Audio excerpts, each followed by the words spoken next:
It's the King Babe, one man guy. Oyo, Sao, wanda chingata swari. Ayo Captain, na disease. Ayo JP, Joy Boy, Young Boy, Satita. Moto, Sound.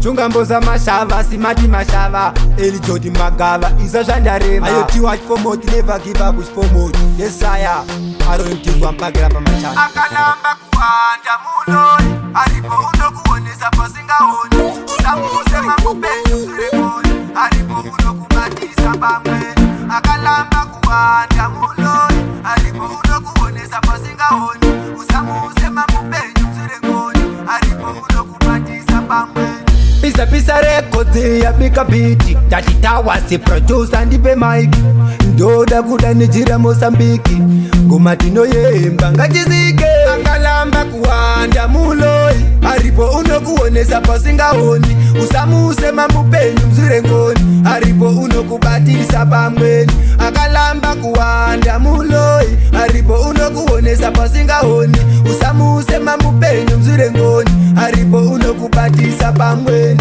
apana sina basa kunyangwa sina basa paripo magreti akapasa anyari defender treka nokupasa akafana mulangarira zuva rimwe wakuma paikona iwe pausingakoni ungakona zvese zvimwe naakoni paanonga akoni yemwamupaoni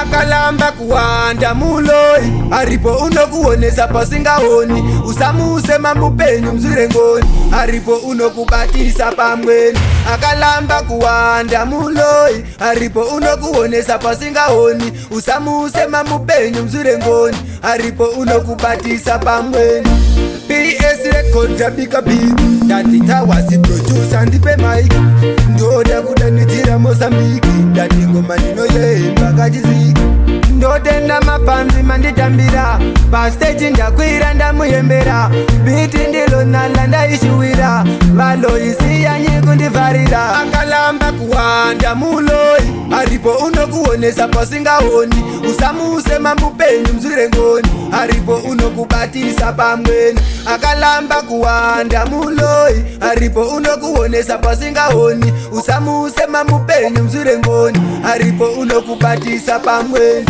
apana sina basa kunyangwa sina basa paripo magreti akapasa anyari defender treka nokupasa akafana mulangarira zuva rimwe wakuma paikona imwe pausingakoni ungakona zvese imwe naakoni paanonga akoni yemwamupaoni